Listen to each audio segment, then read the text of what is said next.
Мына бүгін 2025-жылдың 20 ноябры. Мергенчи Кычан, Эдил Байке, жана мен Назарбек. Байету айылынын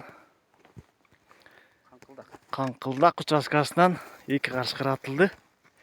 Бирөөнүн аркы жылгада, монусу болсо түрүү экен. Айда бүтүн ич толтурамай окшойт. Аркы саптан аткан.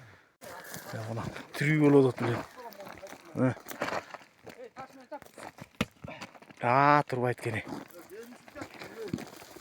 Кой тура маңдайынан тартабыз.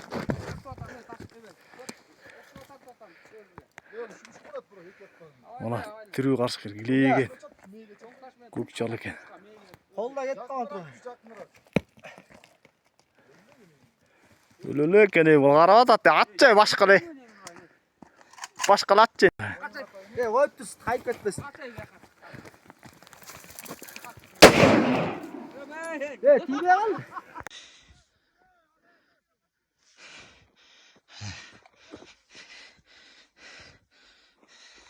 Көк чал атылды, кашкырдын буйрса, мына кылыктары.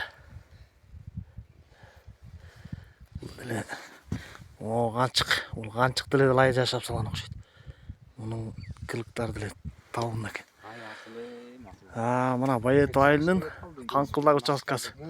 Могул чаптан үркүттүрүп чыгып могу жерден аттылып калды. Бирөөнүн оң жагына, бирөөнүн сол жагынан аттык. Эдил Байке, Кычан, Акыл, Каку жана мен. Тиякта Бек Султан бар, айдакчыбыз Бек Султан. Буйрса жакшы, мээнет кайтты. Бир жумадан бери жүрдүк эле. Биздин Акталада мергенчилик боюнча көйгөйүбүз көп. 5 жылдан бери Актала району боюнча мергенчиликке мораторий деп эч кандай лицензия берилбей атат. Аңчылыкка кызыган мергенчилер өз демилгебиз менен мына карышкырларды атып, чөөлөрдү, зыянкечтерди өз демилгебиз менен жок кылып атабыз. Элге рахмат. Сыйлыктарын уюштуруп берип атышат. Ар бир айыл өкмөт өздөрүнүн эсебинен демилге көтөрүп, үйүр башына 1000 сомдон чогултуп, карышкыр атканда 15 000 сомдон сыйлык берип атышат. Буга да рахмат. Болбосо, ушу биринчи мергендер карышкырга каршы өз аракетибиз менен күрөшүбүздү кылып атабыз. Актала району боюнча мораторий жарыяланган, жана жогоруда айтып кеттим, 5 жылдан бери башка жандыктарга эч кандай лицензия берилбей атат. Ушул боюнча көйгөйдү көтөрүп жардам берсеңиздер жакшы болот эле. Анткени объект охота деген бар. Мергенчиликке уруксат берилген жан-жаныбарлар бар. Ошолор боюнча да бир да лицензия 5 жылдан бери берилген. Башка чөлкөмдөрдө кандай? Жалгыз Акталада жокпу? Башка чөлкөмдөрдө мына Ат башыда ачылган. Ат башыда да ин охоталар иштейт. Кочкордо, Жуңгалда, Көлдө, башка бардык эле областтарда көлдө, мисалы кекилик атып жүрүшөт, кыргоол атып жүрүшөт, коён, эчки теке дегендей уруксат берилген жан-жаныбарларды атканга Кыргызстандын көп жеринде уруксат бар. Ушу Акталада 5 жылдан бери ушул ачылбай атат. Анан ушунун эмне себеби бар? Кандай мыйзам чегине туура келбей атат? Ушуларды тактап жардам берсеңиздер, биз мергенчилер дагы Актала району боюнча өткөндө сүйлөштүк эле. Бул боюнча көйгөй көп кишинин кыжаалат кылып аткан кези да. Мергенчилерди. Мисалы текеге лицензия сурайлы десек, силерде мораторий дейт. Ат башыга барып, ат башыныкын алып атсаңар болот деген сөз бар да. Ушул жактан ат башыга эч ким барбайт. Бул объект охота кызыл китептен сырткаты уруксат берилген жан-жаныбарларга лицензия берилбей атат. Бул карышкырлар боюнча айтсаңыз, карышкырларга аткандарга сыйлык берилбейт деп былтыр табан бери мергенчилер жүрөт да. Өткөрүп атат. Негизи сыйлык каралган болуш керек эле менимче. Бир карышкырга 5000 сом деп. 5000 сом сыйлык каралган.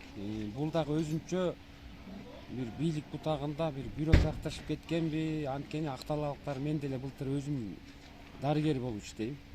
Бирок менин кызыкканым ушу хоббим охота, мергенчилик. Бош кезде 6 дем алыш күндөрү карышкыр болсо, чөө болсо, ушу бригада уюштуруп чыгып жүрөбүз. Ал деле биз өзүбүздүн демилгебиз менен.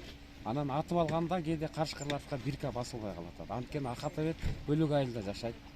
Ага бирка басыш үчүн комиссионный состав керек, состав чогулбай калат. же аяктамын же бияктамын болуп калат.